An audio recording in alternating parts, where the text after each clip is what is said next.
دوستو دھیان سے سنو، آج ہم سورہ اخلاص کے بارے میں بات کر رہے ہیں۔ یہ چھوٹی مگر بہت طاقتور سورت ہے۔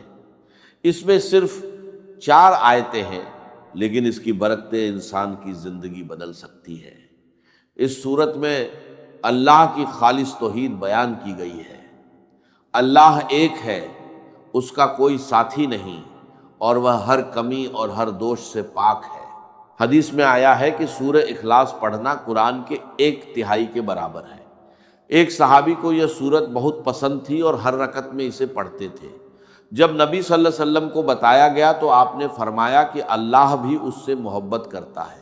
کسی کو اس سورت سے سچی محبت ہو تو وہ جنت میں داخل ہو سکتا ہے۔ ایک آسان اور اثردار عمل یہ ہے کہ گھر میں داخل ہوتے سمے سلام کرے اور ایک بار قل هو اللہ احد پڑھ لے۔ ان شاباشیوں سے انسان تنگی اور پھاکے سے محفوظ رہے گا۔ اس چھوٹی سی سورت میں توحید کا پورا پیغام سمایا ہوا ہے۔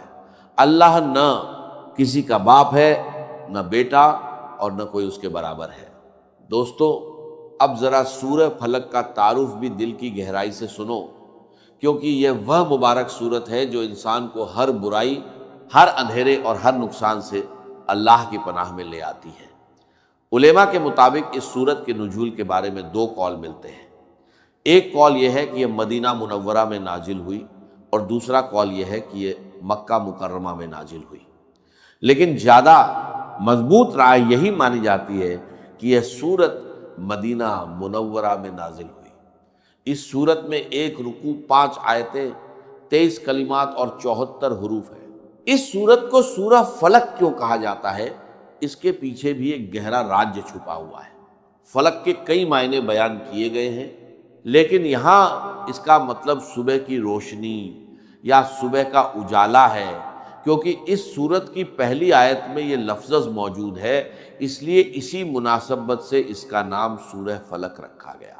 دوستو، حدیث شریف میں سورہ فلق اور سورہ ناس کی بہت بڑی فضیلتیں بیان کی گئی ہیں۔ یہ دونوں صورتیں ایسی ہیں جن کے ذریعے انسان ہر برائی، ہر جنات، ہر نظر اور ہر چھپے ہوئے نقصان سے اللہ کی پناہ مانگتا ہے۔ اب ان کی 3 عظیم فضیلتیں دل سے سنو۔ حضرت عقبہ بن عامر رضی اللہ عنہ سے روایت ہے جو مسلم شریف میں موجود ہے۔ نبی کریم صلی اللہ علیہ وسلم نے ارشاد فرمایا کہ کیا تم نے نہیں دیکھا کہ آج رات مجھ پر ایسی آیتیں نازل ہوئی ہیں جن کی مثل پہلے کبھی نہیں دیکھی گئی؟ پھر آپ نے فرمایا کہ وہ آیتیں قل اعوذ برب الفلق سے لے کر سورت کے آخر تک اور قل اعوذ برب الناس سے لے کر سورت کے آخر تک ہیں۔ حضرت ابو سعید خدری رضی اللہ عنہ فرماتے ہیں کہ رسول اللہ صلی اللہ علیہ وسلم جنات اور انسانوں کی نظر سے اللہ کی پناہ مانگا کرتے تھے۔ پھر جب سورہ فلق اور سورہ ناس نازل ہوئیں تو آپ نے ان دونوں سورتوں کو پڑھنا شروع کر دیا اور ان کے علاوہ دوسرے وظیفوں کو چھوڑ دیا۔ ایک اور روایت میں حضرت عقبہ جوہنی رضی اللہ عنہ سے بیان ہے کہ رسول اللہ صلی اللہ علیہ وسلم نے فرمایا کہ کیا میں تمہیں ایسے کلمات نہ بتاؤں جو شرارتی جنات اور بری نظر سے اللہ کی پناہ مانگنے میں سب سے افضل ہے؟ صحابی نے عرض کیا یا رسول اللہ صلی اللہ علیہ وسلم ضرور بتائیے۔ تب آپ نے فرمایا کہ وہ کلمات یہی 2 صورتیں ہیں، قل اعوذ برب الفلق اور قل اعوذ برب الناس۔ دوستو، اب اس صورت کے شان نزول کو بھی سمجھو، کیونکہ اس میں ایک بہت بڑی حکمت چھپی ہوئی ہے۔ یہ دونوں صورتیں اس وقت نازل ہوئیں جب ایک یہودی جس کا نام لبید بن عاصم تھا، اس نے اپنی بیٹیوں کے ساتھ مل کر نبی کریم صلی اللہ علیہ وسلم پر جادو کیا۔ اس جادو کا اثر حضور صلی اللہ علیہ وسلم کے جسم مبارک اور ظاہری اعضاء پر ہوا، لیکن اللہ کے کرم سے آپ کے دل، آپ کی عقل اور آپ کے ایمان پر اس کا کوئی اثر نہیں ہوا۔ کچھ دنوں کے بعد حضرت جبریل علیہ السلام حاضر ہوئے اور انہوں نے عرض کیا کہ یا رسول اللہ صلی اللہ علیہ وسلم، ایک یہودی نے آپ پر جادو کیا ہے اور اس کا سامان فلاں کنویں میں ایک پتھر کے نیچے دبا ہوا ہے۔ تب رسول اللہ صلی اللہ علیہ وسلم نے حضرت علی رضی اللہ عنہ کو وہاں بھیجا جب کنویں کا پانی نکالا گیا اور پتھر اٹھایا گیا تو اس کے نیچے کھجور کے درخت کے ریشوں سے بنی ایک تھیلی ملی۔ اس تھیلی کے اندر نبی کریم صلی اللہ علیہ وسلم کے کنگھی سے نکلے ہوئے کچھ بال، کنگھی کے دانت، ایک دھاگا جس میں 11 گرہیں لگی ہوئی تھی، اور موم کا ایک پتلا تھا جس میں 11 سوئیاں چبھی ہوئی تھی۔ جب یہ سب سامان نکال کر رسول اللہ صلی اللہ علیہ وسلم کی خدمت میں پیش کیا گیا تو اسی وقت اللہ تعالیٰ نے سورہ فلق اور سورہ ناس نازل فرمائیں۔ ان دونوں صورتوں میں کل 11 آیتیں ہیں، 5 سورہ فلق میں اور 6 سورہ ناس میں۔ جب ایک آیت پڑھی جاتی اس دھاگے کی ایک گرہ کھلتی جاتی، یہاں تک کہ ساری گرہیں کھل گئیں اور اللہ کے نبی صلی اللہ علیہ وسلم پوری طرح تندرست ہو گئے۔ دوستو، یہاں ایک اہم مسئلہ بھی سمجھ لو۔ تعویذ اور عملیات کے بارے میں یہ بات یاد رکھو کہ وہ تعویذ اور عمل جن میں کفر یا شرک کا کوئی کلمہ نہ ہو، بلکہ جن میں قرآن کی آیتیں یا حدیث میں آئے ہوئے دعائیں ہوں، وہ جائز ہے۔ حدیث شریف میں آتا ہے کہ حضرت اسماء بنت امیس رضی اللہ عنہا نے عرض کیا کہ یا رسول اللہ صلی اللہ علیہ وسلم، جعفر کے بچوں کو جلدی نظر لگ جاتی ہے، کیا میں ان کے لیے عمل کر سکتی ہوں؟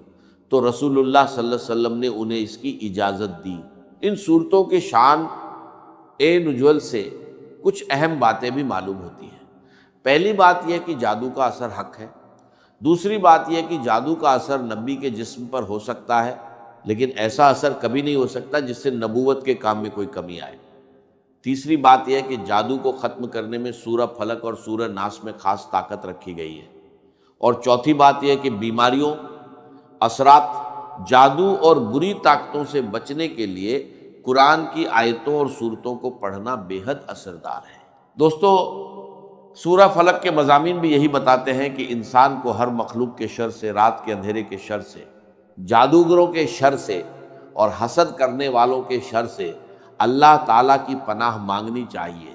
یہی وجہ ہے کہ اس سورت کو ہر مسلمان کے لیے ایک روحانی ڈھال بنایا گیا ہے، اور اسی مناسبت سے یہ سورت سورہ اخلاص کے بعد آئی ہے، کیونکہ سورہ اخلاص میں اللہ کی وحدانیت اور اس کی پاک ذات کا بیان ہوا، اور ان دونوں صورتوں میں یہ سکھایا گیا کہ دنیا میں موجود ہر برائی سے بچنے کے لیے انسان کو صرف اللہ ہی کی پناہ لینی چاہیے۔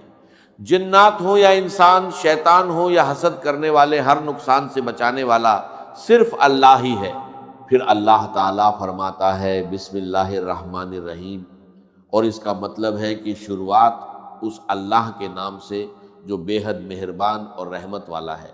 پھر ارشاد ہوتا ہے قل اعوذ برب الفلق، یعنی کہہ دو کہ میں صبح کے پیدا کرنے والے رب کی پناہ مانگتا ہوں۔ دوستو، اب اس مبارک صورت کی آیتوں کو دل کی گہرائی سے سمجھنے کی کوشش کرو، کیونکہ ہر آیت کے اندر انسان کی حفاظت، سکون اور راحت کا پیغام چھپا ہوا ہے۔ اللہ تعالیٰ فرماتا ہے قل اعوذ برب الفلق من شر ما خلق ومن شر غاسق اذا وقب ومن شر النفاثات فی العقد ومن شر حاسد اذا حسد۔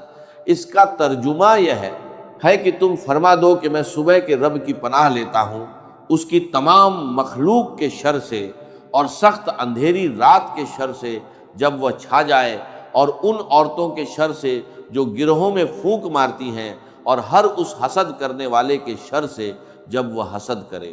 دوستوں، جب اللہ تعالیٰ یہ فرماتا ہے قل اعوذ برب الفلق، یعنی کہہ دو کہ میں صبح کے رب کی پناہ لیتا ہوں، تو اس میں ایک گہری حکمت چھپی ہوئی ہے۔ تفسیر سراج جنان میں بیان کیا گیا ہے کہ اللہ تعالیٰ صبح پیدا کر کے رات کی گہری تاریکی کو دور کر دیتا ہے۔ جب اندھیرا پوری طرح چھا جاتا ہے تو انسان کو روشنی کا انتظار ہوتا ہے، اور جیسے ہی صبح ہوتی ہے تو ہر طرف اجالا پھیل جاتا ہے۔ اسی طرح جب انسان مصیبتوں، ڈر اور پریشانیوں میں گھر جاتا ہے تو وہ بھی راحت اور سکون کا انتظار کرتا ہے۔ اس لیے اس آیت میں اللہ تعالیٰ کے اس نام کا ذکر کیا گیا جو اندھیرے کو مٹا کر روشنی پیدا کرتا ہے، تاکہ پناہ مانگنے والے کا دل یہ یقین کر لے کہ جو رب رات کی گہرائی کو ختم کر سکتا ہے وہ انسان کی ہر پریشانی کو بھی دور کر سکتا ہے۔ ایک اور بات یہ بھی بیان کی گئی ہے کہ صبح کا وقت وہ وقت ہوتا ہے جب مجبور، دکھی اور پریشان لوگوں کی دعائیں قبول ہوتی ہیں۔ اس لیے اس آیت کا مطلب یہ بھی ہے کہ میں اس رب کی پناہ چاہتا ہوں جو وہ وقت پیدا کرتا ہے جس میں دکھ اور تکلیف والے لوگوں کو راحت ملتی ہے اور ان کی دعائیں قبول ہوتی ہیں۔ کچھ علماء نے یہ بھی کہا ہے کہ فلق جہنم کی ایک گھاٹی کا نام بھی ہے، لیکن عام طور پر اس سے صبح کا اجالا ہی مراد لیا جاتا ہے۔ پھر اللہ تعالیٰ فرماتا ہے من شر ما خلق، یعنی میں اس کی تمام مخلوق کے شر سے پناہ مانگتا ہوں۔ تفسیر میں بیان کیا گیا ہے کہ اس میں ہر مخلوق شامل ہے، چاہے وہ جاندار ہو یا بے جان، چاہے وہ انسان ہو یا جن، چاہے وہ دکھائی دینے والی ہو یا چھپی ہوئی۔ کچھ مفسرین نے یہاں تک فرمایا ہے کہ اس میں خاص طور پر ابلیس بھی شامل ہے، کیونکہ مخلوق میں اس سے زیادہ خطرناک اور گمراہ کرنے والی مخلوق کوئی نہیں۔ اس کے بعد اللہ تعالیٰ فرماتا ہے وَمِن شَرِّ غَاسِقٍ اِذَا وَقَبَ، یعنی میں اس سخت اندھیری رات کے شر سے پناہ مانگتا ہوں جب وہ چھا جاتی ہے۔ تفسیر سراج جنان میں ام المومنین ہے۔ حضرت عائشہ رضی اللہ عنہا سے روایت ہے کہ ایک بار رسول اللہ صلی اللہ علیہ وسلم نے چاند کی طرف اشارہ کر کے فرمایا کہ اے عائشہ اس کے شر سے اللہ کی پناہ مانگو، کیونکہ جب یہ ڈوب جاتا ہے تو اندھیرا پھیل جاتا ہے۔ خاص طور پر مہینے کی آخری راتوں میں جب چاند چھپ جاتا ہے تو چاروں طرف گہرا اندھیرا ہو جاتا ہے، اور اسی وقت اکثر جادوگر اپنے جادو کے عمل کرتے ہیں۔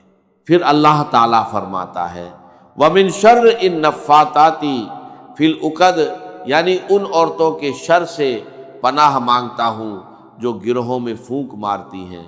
تفسیر میں بتایا گیا ہے کہ اس سے مراد وہ جادوگر عورتیں ہیں جو دھاگوں میں گرہ لگا کر ان پر جادو کے منتر پڑھتی ہیں اور پھونک مارتی ہیں، جیسا کہ لبید بن عاصم کی بیٹیوں نے نبی کریم صلی اللہ علیہ وسلم پر جادو کرنے کے لیے کیا تھا۔ یہاں ایک اہم بات بھی یاد رکھو دوستو کہ ہر طرح کا تعویذ یا گنڈا جائز نہیں ہوتا۔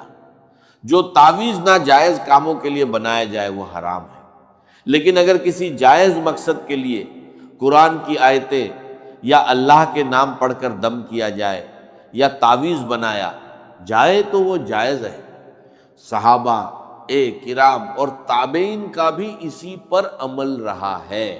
حدیث شریف میں آتا ہے کہ جب رسول اللہ صلی اللہ علیہ وسلم کے گھر والوں میں سے کوئی بیمار ہوتا تو آپ سورہ فلق اور سورہ ناس پڑھ کر اس پر دم فرماتے تھے۔